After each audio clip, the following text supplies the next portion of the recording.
Welcome to This Week in Westerly with your hosts, Ben Barber and Michael Niemeyer.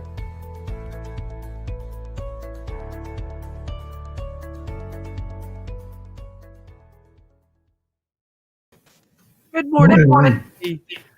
Welcome to This Week in Westerly. My name is Ben Barber. This is the always amazing Michael Niemeyer. Hi. Hey, Mike. How's it going? I'm good. How are you? I'm doing great. I have a bit of really exciting personal news to share. If you're okay with me opening up that. Hold on. I want to give you my full attention, and I'm sharing the show out on Facebook right now. Get it out there. And 3, 2, hit me. Well, as some people who've been watching since the beginning might know, for a while, my family hasn't been able to leave the house because my daughter's been getting some steroids treatment that suppressed her immune system. COVID or no COVID, we would have been in lockdown. But this past week, some folks might have seen us out on the town because my daughter's immune system has officially recovered. That is amazing. Oh, that's amazing news. Just in time. That is fantastic. And both you and your wife are vaccinated now, right? Yes. Yes. So fully vaccinated, I believe. That's amazing. So that's wonderful. And I'm so happy to hear about Maeve. And she was screaming in the background earlier, and I hope we hear her again because she has such a nice little voice. That's amazing, dude. I'm always happy to hear your positive personal news, and it feels like it's coming a little bit more every week. So that's absolutely. Yeah. Do you have anything you'd like to share? No. No, I did so last night I also left the house for the first, so I haven't had because I'm doing so much of this, what we're physically doing right now. I've been fortunate enough, I guess, or trapped, I don't know which one you'd like to decide as, but I haven't had to leave the house since October. For anything work related, and I haven't left for anything else. So, except for some drives and walks. So, yesterday there was a benefit for the, I can't think of their official name. It's the South County Domestic Violence Resource Center, I believe is their official name. Mm-hmm. Yes, I'm getting a nod backstage. Thank you. And they had their annual gala at the drive-in. And there was a wind advisory.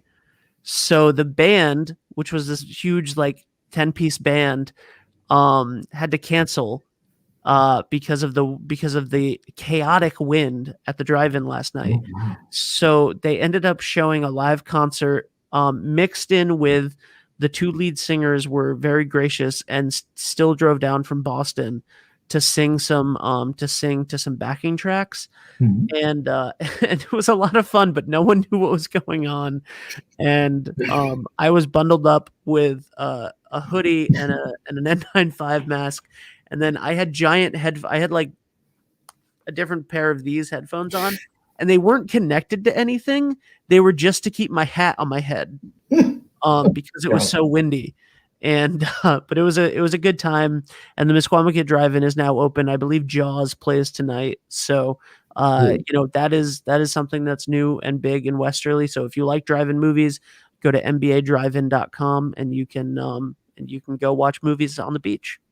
Oh, fantastic! Yeah, well, I'm sorry you had to go through all that last night. What a sight it must have been. That's all right. You know what was really nice? There was a very small group of older women who were all vaccinated and dancing together outside by the stage, and it was such a celebratory event anyway for those women, and to see them enjoying themselves so much was really, really nice, and seeing them be able to go out and enjoy themselves with their small group of friends in that way that they haven't been able to in so long was really, really nice. So anyway, that's it for me for this week. Why don't you introduce our wonderful guests who I'm excited to get to talk to? Sure. This week, we have Brigitte Hopkins, the Executive Director since 2014 of Westerly Library and Wilcox Park, and Bill Lancellotta, the Assistant Director since 2018. Let's bring him out. Awesome. Hello. Good morning. How are you guys? Very good. How your mornings been? Very good. Yes. Very good. My kids are outside being noisy right now. Windy out there. Oh boy, It's very windy. Yeah, It's still they're very good. windy. I like to do this show on Saturday mornings. I really like to do this show out on my back porch, and I could not do that today. Oh man. Nobody would hear me. Well, why don't we start? If you could just introduce yourselves, tell us a bit about your experiences and history with the town of Westerly. Brigitte, if you wanted to start. Sure. So I've been living in Westerly since 2014, the same year that I started working for Westerly Library in Wilcox Park. I came from the West Warwick Public Library, where I was for nearly 10 years, both as a reference librarian and the director. I have a background in historic preservation and architecture with a master's in library and information services. And I grew up in Norwalk, Connecticut. I moved to Westerly. My husband already worked here as an architect. And I came with one child. And shortly after we moved here, I had my second. So I have two boys, nearly 7 and 10. And I absolutely love Westerly. I love the sense of community it holds. And I'm really grateful to bring my kids up here. Oh, that's wonderful. I have a 7-year-old. She just turned 7. What grade is your son going into? He's going into second. Mine's going into second. Oh, maybe they'll be in the same class. Yeah. Are they at State Street? Oh, no, Dunn's Corners. We're at State Street. Maybe when they get older. In middle school, they'll be together. Well, thanks you so much. So good to meet you. Bill, why don't you tell us a bit about yourself? Let's see. I moved to Westerly in 2000, so 21 years ago. So I'm still a newcomer in Westerly terms. I moved here because I was working at one of the casinos, so it was a pretty good commute. Fell in love with the town. Eventually, they laid me off, and I was like, what am I going to do now? I was like, I'm going to go back to school and get my library degree. So I did that, went back to school, got my master's, and then I was like, oh, wouldn't it be great if I could? They have professional field experiences in the program. I was like, oh, wouldn't it be great if I could do that at my hometown library, Westerly Library? So I did. And then when I was doing that, I was like, oh, wouldn't it be great if they hired me? And they did. And they were looking for an assistant director. And I was like, hey, maybe I could get that position. And they fell for it. So wouldn't it be great? And then it was. It's wonderful. Yep. That's awesome. It's great to meet both of you. And you both work at a wonderful institution in our town, Westerly Library in Wilcox Park. Maybe you could tell us a bit about the history of the library. It's been around quite a while. Yeah, I can do that. Westerly Library, well, actually, the association that oversees Westerly Library in Wilcox Park was established in 1892. We actually celebrated our 125th anniversary in 2017, so 4 years ago. So we're nearly at 130. But it was established to commemorate the volunteer soldiers and sailors who fought in the Civil War, as well as be a library. So it's a memorial library, an actual living memorial. And it was through the initiative of Stephen Wilcox, who's a local industrialist inventor who invented the non-combustible steam boiler, purchased land and donated it for the library, and then asked the citizens to produce a match of $25,000. And they did so in record time. They built the library, which actually at its inception had a bowling alley, a gym, an art gallery, a museum, meeting spaces for the grand armies of the Republic. So I think, it was way ahead of its time, really, as a community center. And then by 1892, Mr. Stephen Wilcox had passed away, and his wife started purchasing property around the library and established Wilcox Park in memory of her husband. Oh, that's wonderful. I had no idea it was founded to memorialize the volunteer soldiers and sailors of the Civil War. Yeah. That's amazing. I know in the park there's a statue to soldiers of the Spanish-American War. Mm-hmm. Is there anything to the soldiers of the Civil War that I've passed by without knowing?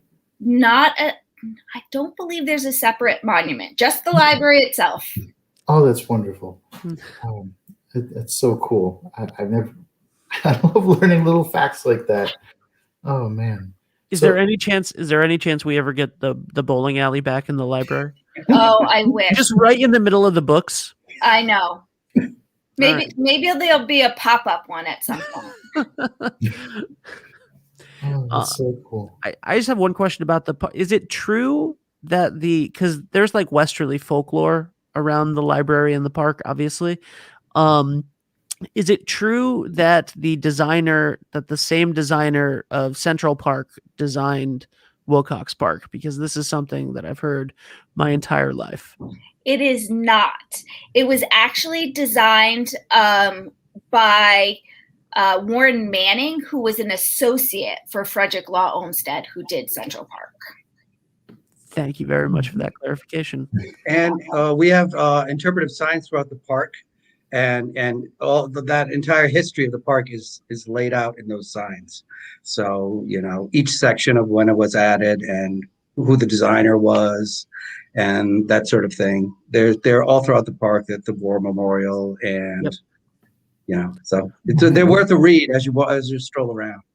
Last summer when there was literally nothing else to do, but take as much time as you wanted to walking around the park.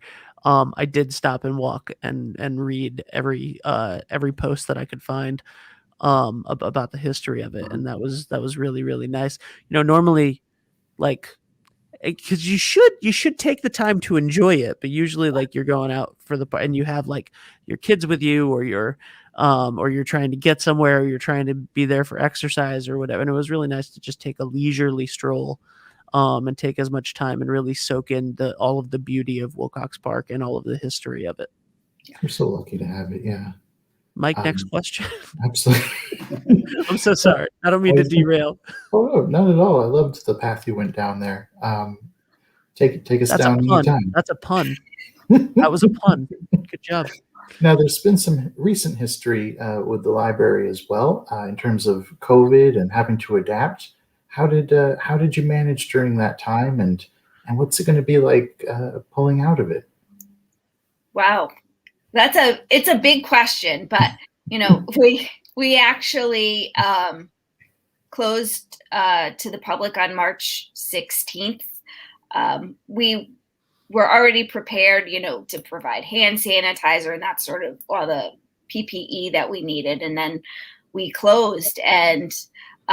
We just adapted, meeting the needs of the community in different ways is sort of what we do. So we said, okay, we're not open, but how can we transition things and continue to provide the same services and programs?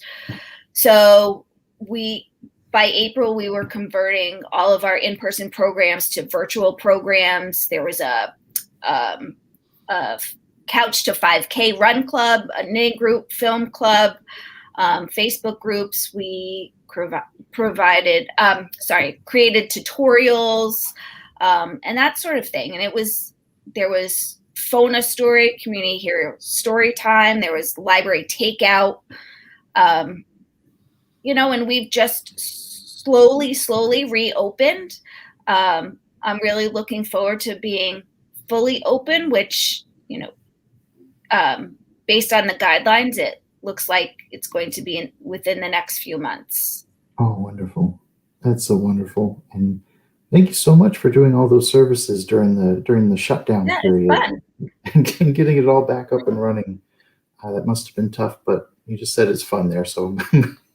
Yeah, I think it is, but I'm not necessarily the boots on the ground, and I know it's been really stressful, but we've got a really creative staff who seems to enjoy what they're doing, so that's really important. That initial story time, the story time videos were so amazing. Yeah. And I think reading and learning and everything that the library is about stokes creativity. So I'm not surprised at all that you were all able to come up with some very innovative and creative ways to use the library, even during a pandemic. So. Yeah. I know, and it's interesting because some people don't know what's open. They don't realize that we've really always been available. And it's just trying to get that word out. Ironically, there was I have a friend who was gifted a journal from a local woman's grandmother. And the journal very, very clearly details the 1918 flu.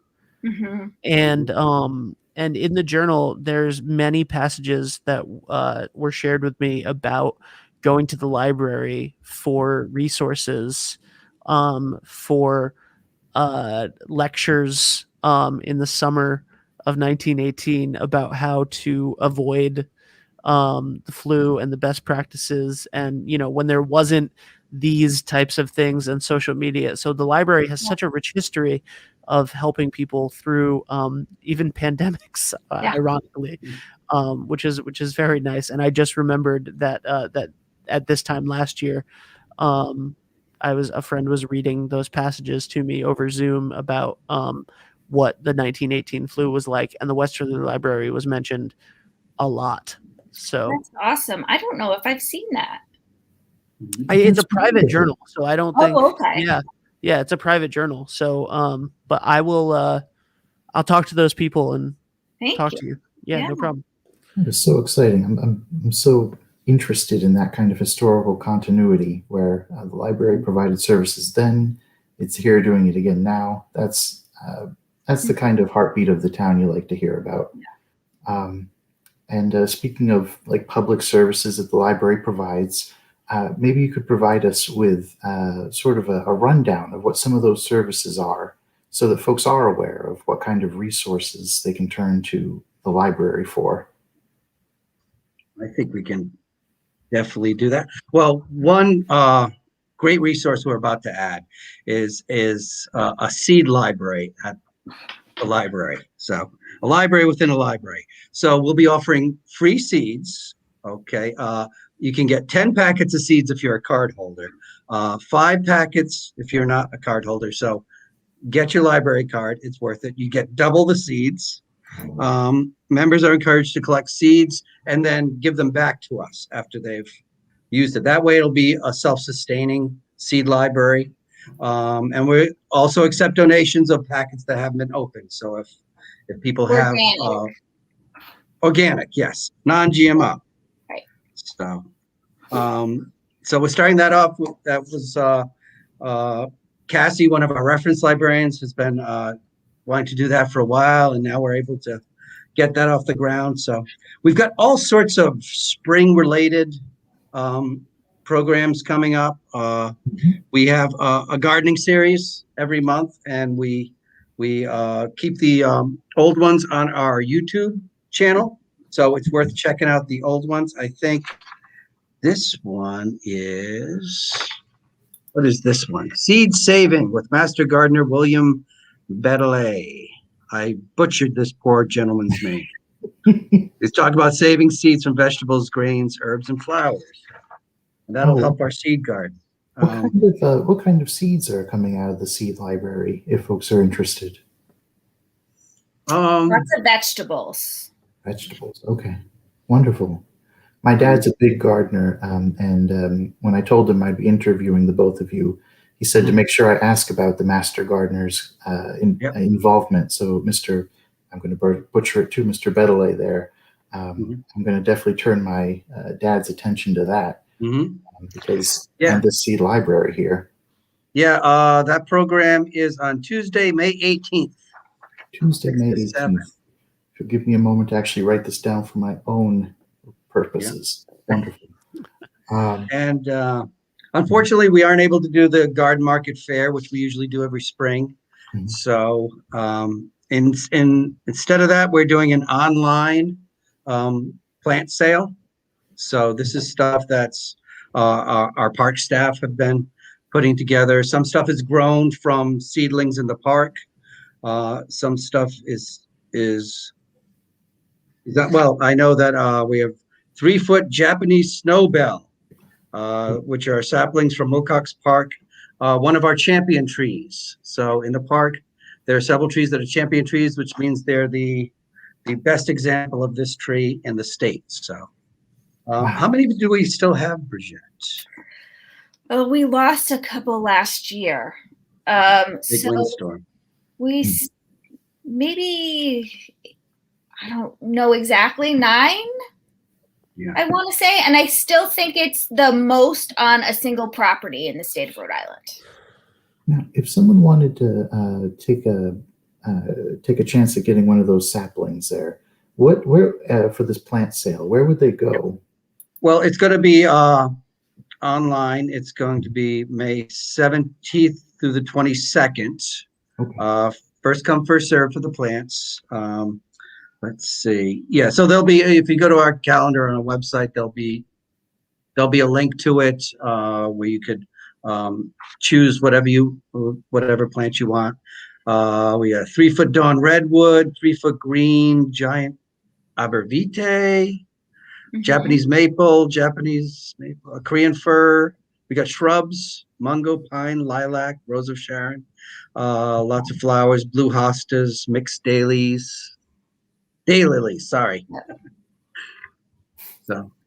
Yep. That's wonderful. So if you, that's our calendar. Yeah. So if you log on, Great. starting May 17th, you can order yours there, and then pickup will be on that Friday and Saturday. Okay, so folks can go to www.westerlylibrary.org, go to the calendar, and click on the link there.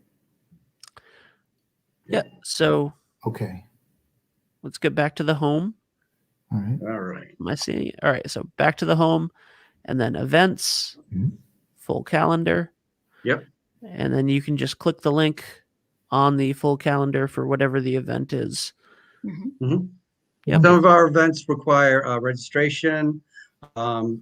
Actually, since they're all virtual right now, it's really the only way to do it. So then we have a list of email addresses we can send out the link to the event. So, and great events like our tech social, which we have every Wednesday afternoon.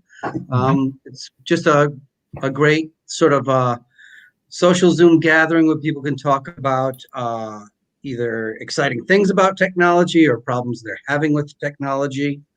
And that is every Wednesday at 12:30 to 2. Cool. Oh, very cool. Yeah. How many? Another program we're starting now is, it is Older Adult Hour, Thursday, May 6th, 11 to 12. Fun and informational meetup designed for older adults and caregivers. And each meeting will have a different guest to highlight a program or service in town that you may not have heard of. I believe this week it's Community Information Specialist Nicole Woodward will join us to talk about the Westerly Senior Center and the many varied services and programs they provide. Nicole is lovely. She's a lovely human being who is extremely helpful. Yeah. She's helped my aunt and my mom, and yeah, she's wonderful. And go ahead, Bill. Well, I'll just keep going. So you guys stop me if I run on too long.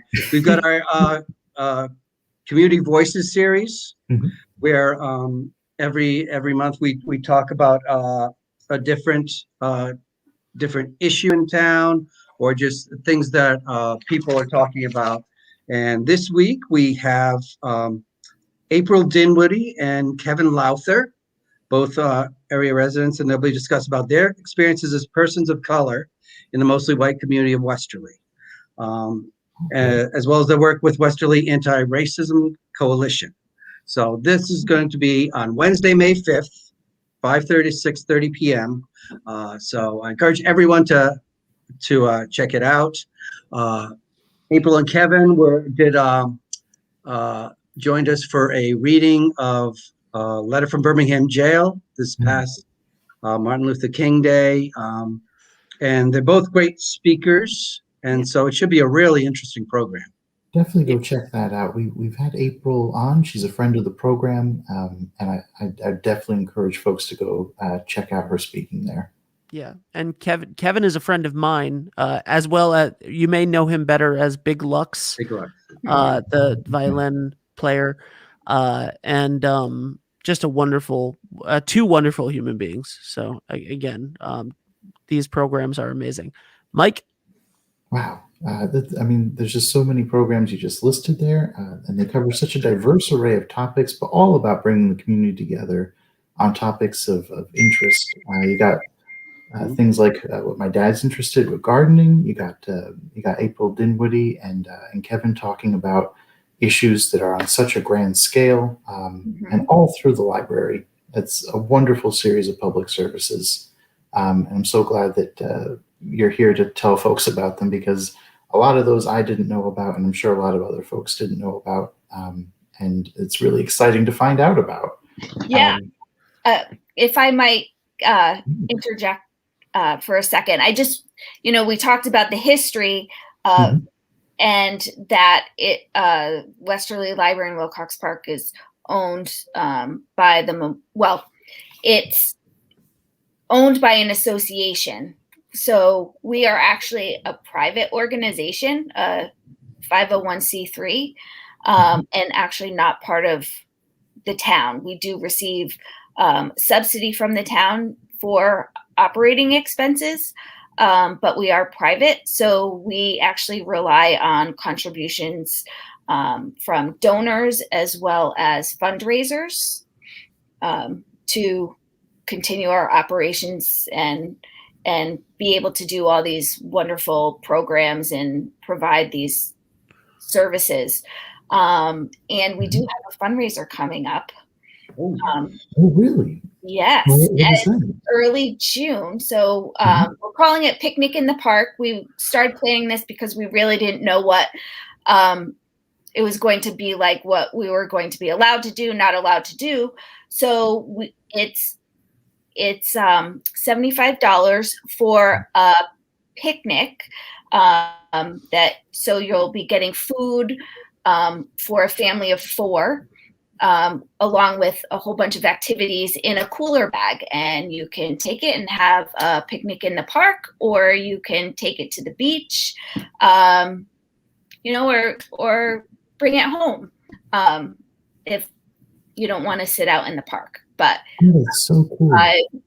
I'm insisting that the day is perfect, so that we can all enjoy Wilcox Park. When will that be? And that is on June 6th. Am I correct, Bill? No, June 5th. June 5th. See? That's why we make it. Oh, wonderful. So is there a way to sign up ahead of time? Where would you go for that? Yes, very soon. It's not up on our calendar yet, but it is coming. Okay.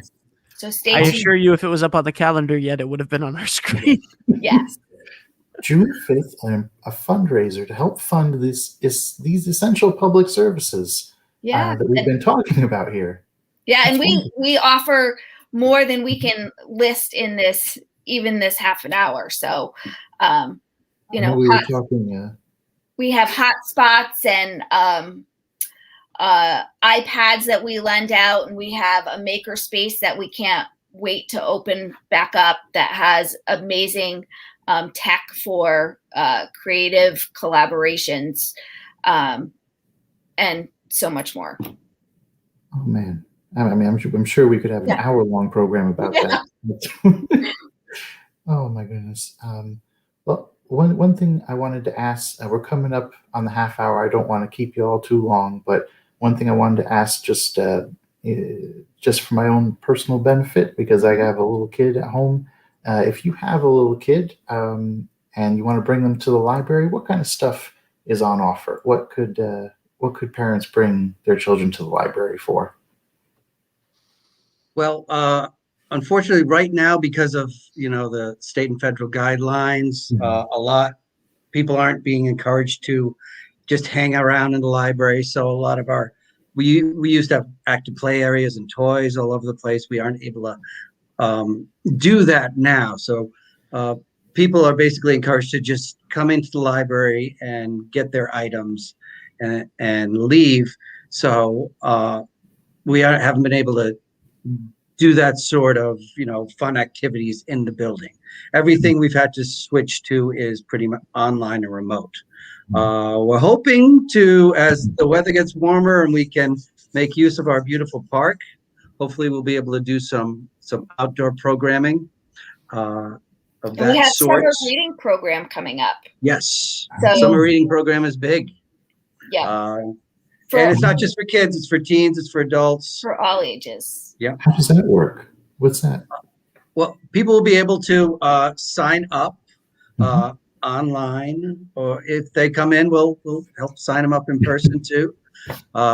You are given, basically a summer reading, challenges, activities, fun stuff to do, and you get a prize for signing up.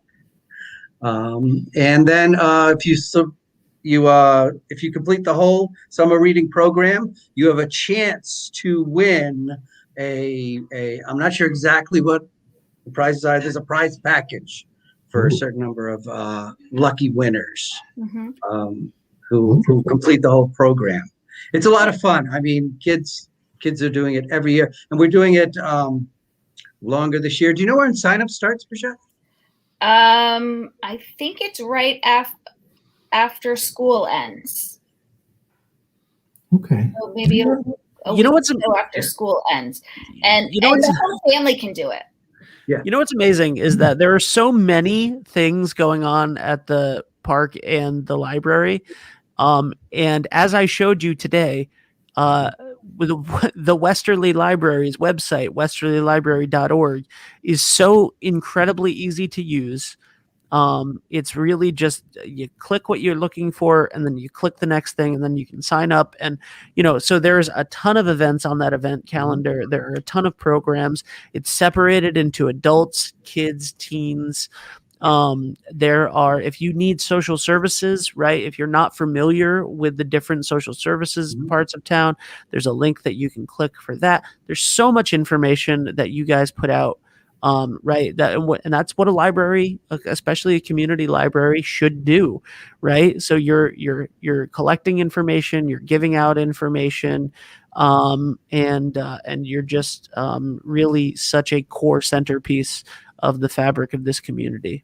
So yeah, and as we say, we don't need to know the information, we just need to know where to find it. So if you're not sure, if someone's not sure about something, have even the most random question, they can give us a call, ask us the question, and we can point them in the right direction. Well, thank you so much for being on with us this morning and telling us all about it. Thank you so much for having us. Absolutely. It was a pleasure, and I learned so much today. I'm still all hung up on learning that the library was founded to honor Civil War soldiers. I'm going to go delve into the local history special collection and see if I can learn more about most that. Definitely. We have so many amazing things online, including high school yearbooks. Oh, wow. How far back do they go? I think they're all there. Yeah. Oh, that's so cool. Oh yeah, and we have a photo collection. People should go through that. It's a lot of fun. Stop telling me things. I have things to do today. All right. Well, thank you so much for being with us. You have a wonderful rest of your days. Thank you so much. Thank you so much. Thank you. Bye-bye. Well, that was incredible. Guys, please check out westerlylibrary.org. And as soon as you can, go check out the Westerly Library in person. You can check out Wilcox Park at any time. That's a wonderful place to go, get some fresh air, get some exercise, play with the kids, and really, get a load of the stress that's been taking everybody this past year and change. The organic non-GMO seeds, Tuesday, May 18th is the Master Gardener. The seed library is coming up. All of those different events. The picnic in the park, June 5th. Check out the Westerly Library's website. Give them a call. So much good information, Mike. I know.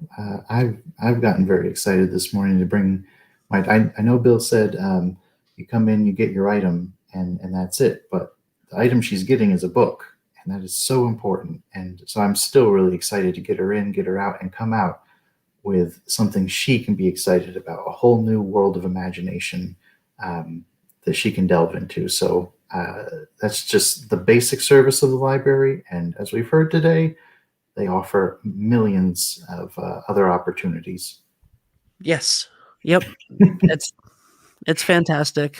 And Brigitte and Bill are just wonderful people. And I'm excited. Hopefully we're going to have them back on to talk about more things. I mean, we could have them on every month. There's always something new to talk about at the library. So that's it, I guess, for this week in Westerly. Check really it. Quick, Yeah. I do want to do a pitch because on May 4th, we have a special referendum on the school budget coming up. And I just, I'm a big enthusiast when it comes to voting. So I just wanted to encourage people to get out there and vote. However you want to vote. This will refinance $2 million in current debt. We'll still have to spend that money no matter what, but this way we get locked in at a low interest rate. So I think that's really good. It makes good fiscal sense. It'll cover the roofing project at Dunn's Corner School. There's early voting between now and May 4th at the town hall. And, heck, just get out and vote.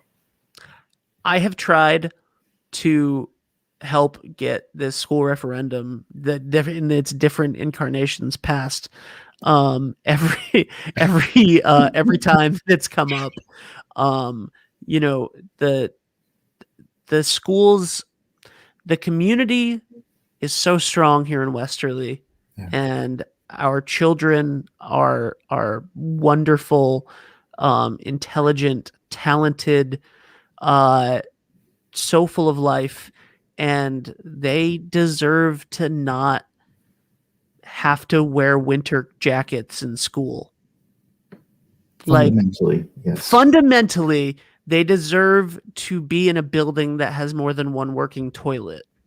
They deserve to not wear winter jackets in school. These are things that, the important thing is that you go vote and that you vote however you feel. And that's really important to democracy in general. So if you disagree with me, go vote and make that vote heard. But like you said, we're going to have to spend that money anyway, but we can get locked in at a low interest rate. And is this the best plan? I don't know, but we got to do something. And we have to do something as soon as we possibly can. Beautifully said, Ben. Couldn't agree more. And what a great way to send us out today is with that little missive to have people go out and do their civic duty and vote. Yes. And if you'd like to be a guest, maybe you think that we are stupid and want to challenge us on everything that we say, that is fine.